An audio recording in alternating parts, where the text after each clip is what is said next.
Coucou tout le monde, j'espère que vous allez bien. Alors ce mois-ci je vous propose 2 vidéos tu savais parce que je suis inspirée, voilà, tout simplement, et que chaque thème de vidéo va parfaitement dans cette playlist là.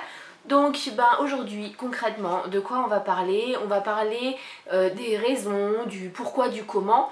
On a tendance à plus partager ce qu'on n'aime pas plutôt que ce qu'on apprécie. On y va.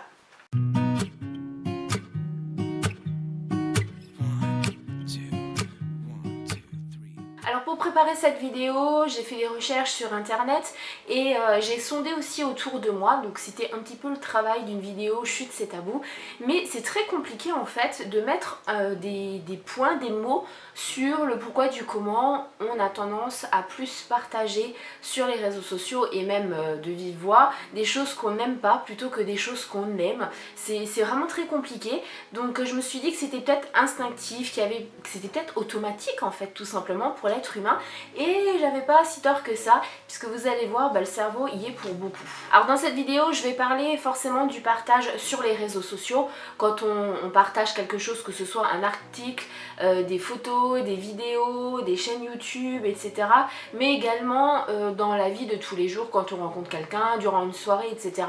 On a plus tendance effectivement à focaliser sur ce qu'on n'a pas aimé, sur ce qui nous a déçus, sur ce qui nous a choqué, plutôt que sur ce qu'on a apprécié. C'est bien dommage, mais il y a des raisons aussi à ça.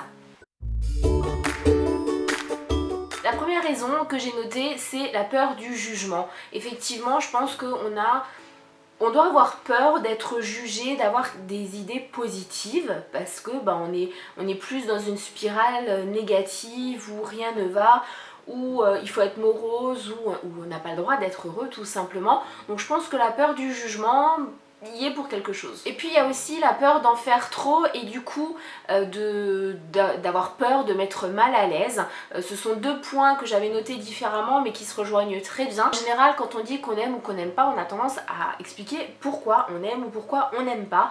Et si on explique pourquoi on aime, on a vraiment peur d'en faire des tonnes et ça peut passer pour en fait le fait qu'on se vante, qu'on en fasse des tonnes, etc.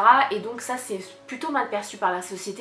Donc ça peut être un des points, mais également la peur de mettre mal à l'aise parce que on ne sait pas si ce que nous on aime, l'autre aime forcément, et ça voudrait dire qu'on n'aime pas les mêmes choses, et en général quand on n'aime pas les mêmes choses, on n'est pas compatible, et du coup ça voudrait dire en fait qu'on n'a rien à faire ensemble. Ça peut inévitablement poser problème quand on est dans une soirée ou quand c'est avec des gens qu'on apprécie, etc.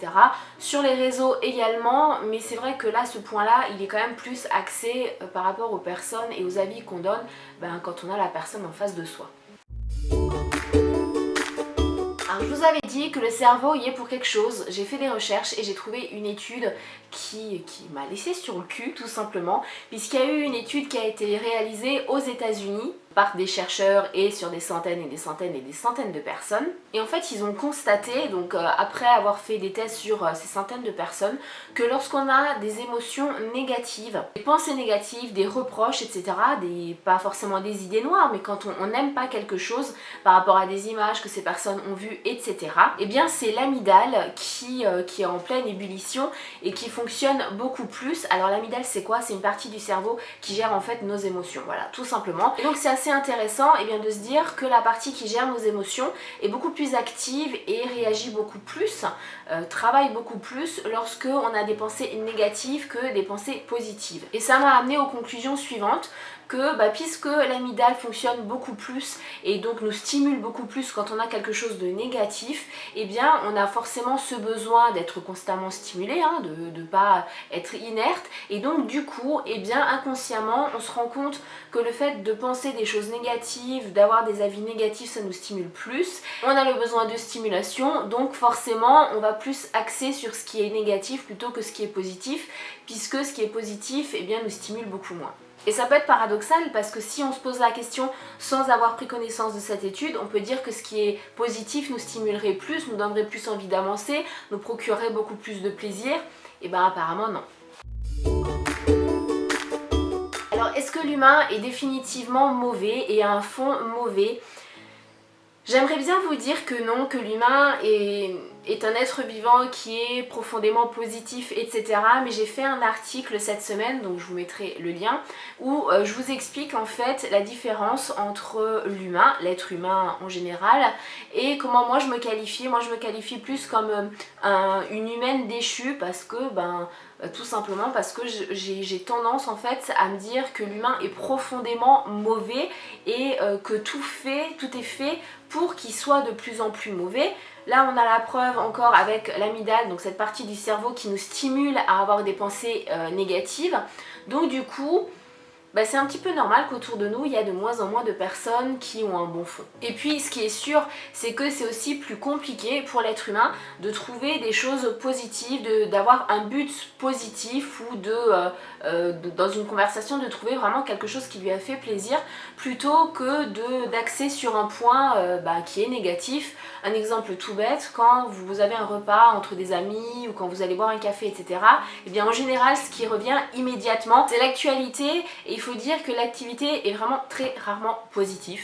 Il y a toujours des guerres, il y a toujours de la politique, il y a toujours des attentats, il y a toujours, enfin vraiment il y a toujours quelque chose de négatif.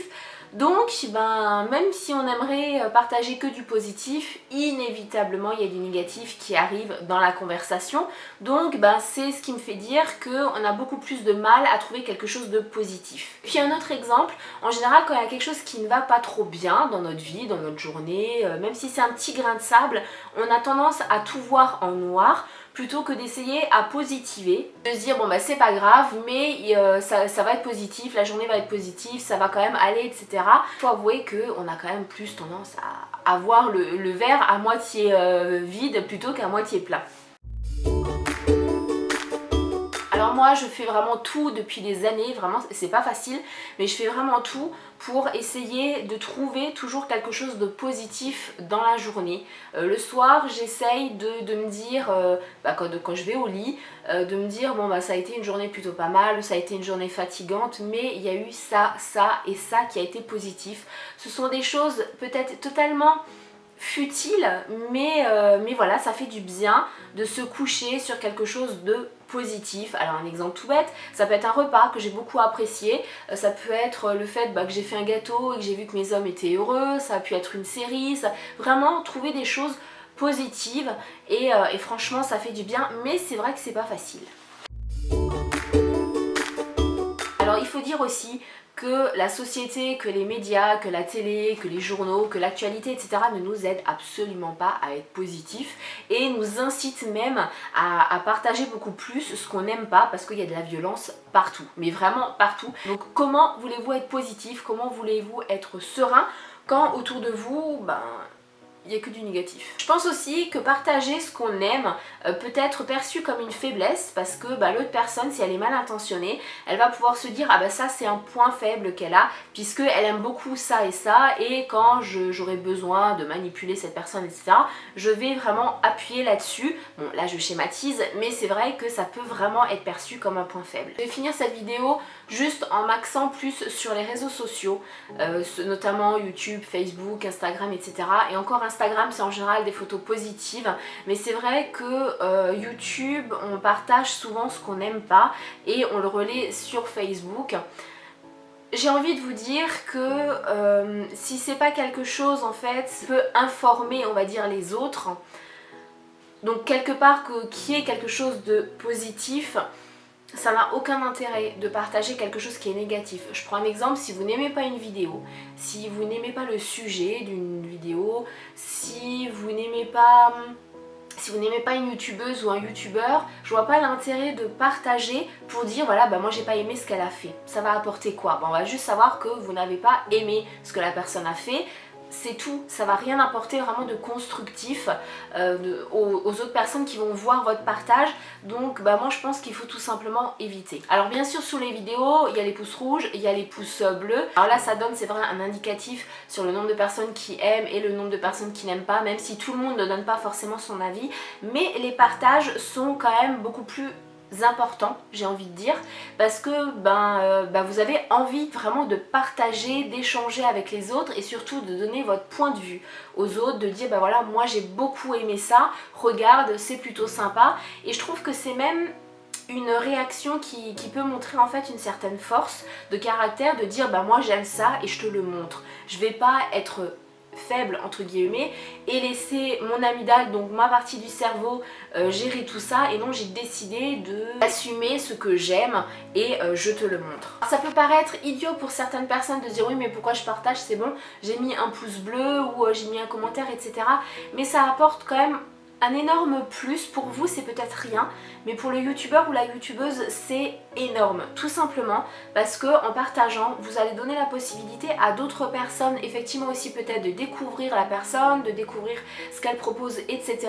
Ça va amener d'autres personnes, ça va encore plus motiver du coup la youtubeuse ou le youtubeur de voir de nouveaux arrivants sur sa chaîne, sur son contenu, et forcément eh bien elle va encore vous faire beaucoup plus de contenu qui va vous plaire et que vous allez à nouveau pouvoir partager. Donc je pense, alors c'est pas du tout vivre dans le monde des bisounours, mais je pense que c'est vraiment une spirale positive qui part juste du fait que vous décidiez de partager une vidéo que vous avez aimée. Donc je trouve que c'est quand même plutôt sympa d'apporter peut-être un peu de bonheur ou un truc assez fun dans la vie ou dans la journée de vos contacts et de vos amis. Et puis ben plus simplement, ça fait tout simplement du bien de partager quelque chose de positif.